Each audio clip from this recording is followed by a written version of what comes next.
जम्मू कश्मीर जहां खूबसूरती के साथ साथ कई सालों से जज्बातों और संघर्षों की कहानी लिखी जा रही है।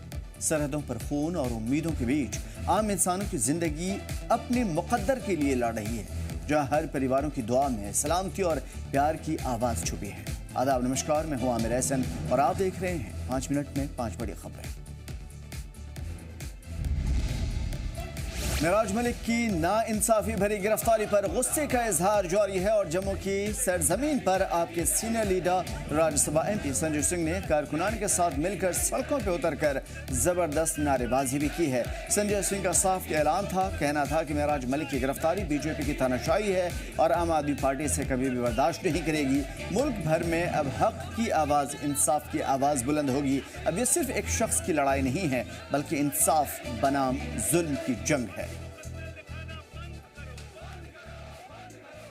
इसमें रैलियां होंगी, सभाएं होंगी, विरोध प्रदर्शन होगा और इसमें दिल्ली के बाकी नेता भी शामिल होंगे।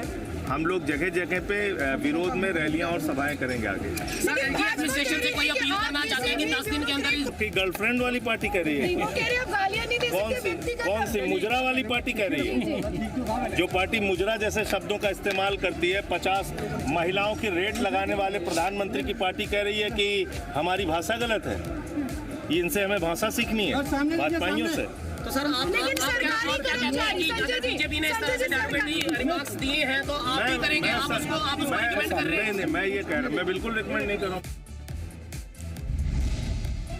और पिछले दिनों हुई मूसलाधार बारिश ने पूरे जम्मू कश्मीर में तबाही मचाई। रियासी जिले के डेरा बाबा पंचायत के लोगों के लिए ये एक सपना नहीं बल्कि डरावना सच बन गया। कई मकानों में गहरी दरारें पड़ी हैं जिनमें रहना अब जान जोखिम में डालने जैसा है। मजबूरन लोग अपने घरों को छोड़कर पंचायत घर और स्थानीय स्कूलों में पनाह लेने पर मजबूर हैं। एक शख्स ने कैमरे के सामने आके कहा कि मजदूरी करके पूरी उम्र की जिंदगी और कमाई से एक घर बनाया था, शाना लिया था, लेकिन एक बारिश ने सब कुछ छीन लिया। अब सिर्फ डर है और बेबसी।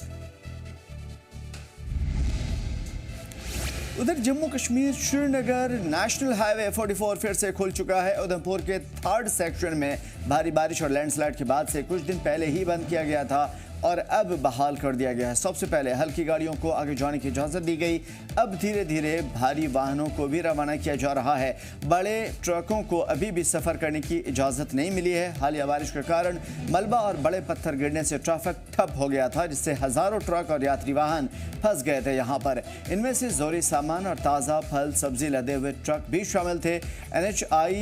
NHAI और स्थानीय प्रशासन की दिन रात मेहनत के नतीजे में अब ये मलबा हटाया गया है। हाईवे खुलने से फल कारोबारी, ट्रांसपोर्टर्स और आम मुसाफिरों को बड़ी राहत मिली है। पुलवामा के निकास इलाके में रेशम महकमे की ओर से कोकून की नीलामी मेला एक आयोजित किया गया। जिले के अलग अलग इलाकों में किसान अपने तैयार किए गए कोकून लेकर के यहाँ आए।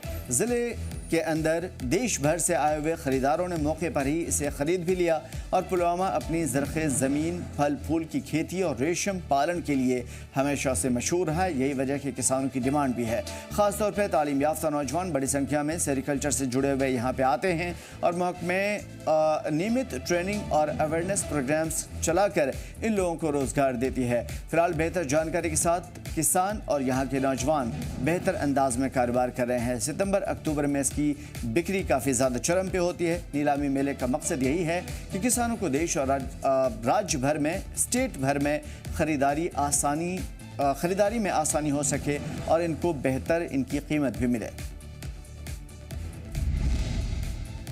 और आज की बड़ी खबरों में कुपवाड़ा जिले के नौगाम में LOC के करीब जहां बारूद की गंध और फसाद की आवाज़ें आम थी, वहां पे 17 इन्फेंट्री ब्रिगेड ने एक वोकेशनल स्कूल बनाया है। ये कोई आम स्कूल नहीं है, ये 29 से ज़्यादा गुज्जर बकरवाल बच्चों की उम्मीदों का आसरा है जो यहाँ रोज़ पढ़ाई करते हैं। दरअसल गुज्जर बकरवाल तबका एक जगह से दूसरी जगह शिफ्ट करते रहते हैं, तो किसी पर्टिकुलर स्कूल में पढ़ना उनके बच्चों के लिए आसान नहीं होता। लेकिन फ़ौज की जानिब से कायम किए गए जंगलों और पहाड़ों के बीच में इस तरह के स्कूल उनके लिए पढ़ाई का जरिया बनते हैं।